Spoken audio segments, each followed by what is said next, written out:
दक्ष police news, पहिले खाकी मग बाकी।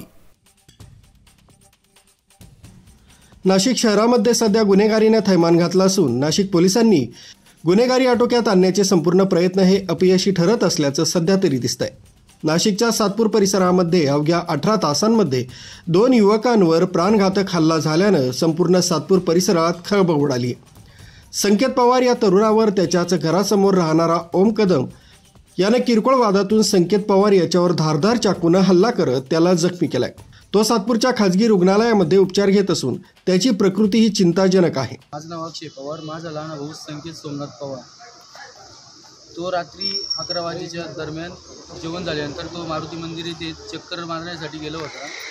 तर तेव्हा तो समोरचा जो आरोपी आहे ओमकार नामदेव कदम, तर तो एक ते दीड वर्षापूर्वी त्याने आपल्या मळ्यातनं 200 ते 300 कोंबड्या लंपास केला होता। तर तेव्हा त्याच्यावर आम्ही केस केलेली होती, त्याच्यावर कारवाई झाली, सर्व गोष्टी झाल्या। तर त्याच्यानंतर तो माझा लहान भाऊ कोंबड्या वगैरे सर्व मालकच तो होता, तो त्याच्यावर काटकवून होता की तू माझ्यावर केस केली, तू माझी चोरीची याची इज्जत घातली, असं केली तसं केली, मी तुला जगून देणार नाही, मी तुझ्यावर काही ना काही मी हल्ला करल, असं करल, ते असं तसं झालं। तर तो तयारीतच आला होता काल चॉपर वगैरे घेऊन का तू माझ्यावर केस केलेली होती असं बोलून त्याला बोललं की तुला खूप झालं आहे, तू माझ्यावर केस केली आहे, कोंबडे वगैरे चोर असं तसं, मला लोक नावं ठेवतात की मग तू कोंबडी चोर आहे असं तसं त्यांचं वगैरे तरी झालं। नंतर संकेत पवार हा माझा लहान भाऊ तो घराकडे येत होता, तर तेव्हा तो त्याच्या घरातून चॉपर घेऊन माझ्या भावावर त्याने समोर म्हणजे असं बोलता त्याने चाकू खुपसून दिला। नंतर त्याने आईवडिलांना दमदाटी केली, मी असं करल तसं करल। तर दुसरीकडे आज दुपारच्या सुमारास सातपूर परिसरातील श्रमिक नगर भागात यश पाटील या तरुणावर त्याच्याच खोलीत राहणाऱ्या तरुणानं धारदार शस्त्रानं हल्ला करत यशला जखमी केलाय।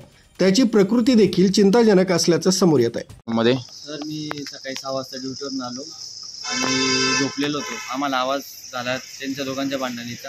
आम्ही पाहायला गेलो होतो, त्यांनी त्याला मारलेलं होतं, आम्ही अडवलं तर मला बी लागलेलं आहे, तो पळून गेला आणि आम्ही दोघांनी त्याला उचलून घेऊन आलो। कधीपासून म्हणजे त्यांच्या भानगडी चालू होत्या काय ते नाही माहीत, कारण की मी सकाळी 6 वाजता आलो म्हणून मला ती गोष्ट माहीत नाही त्यांचं काय घडलेलं होतं। कशाने मारलं त्याला?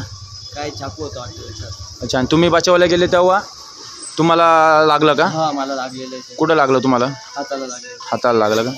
ओके। दरम्यान नाशिक पोलीस ऑपरेशन टवाळखोरांवर कारवाई त्याचप्रमाणे सर्च ऑपरेशन राबवत असलं तरी सातपूर शहरात अवघ्या 18 तासात वेगवेगळ्या ठिकाणी 2 तरुणांवर प्राणघातक हल्ला झाल्यानं सातपूर परिसरात भीतीचं वातावरण पसरलंय। दरम्यान नाशिक शहराला लागलेले गुन्हेगारीचं ग्रहण नेमकं जाणार तरी कधी?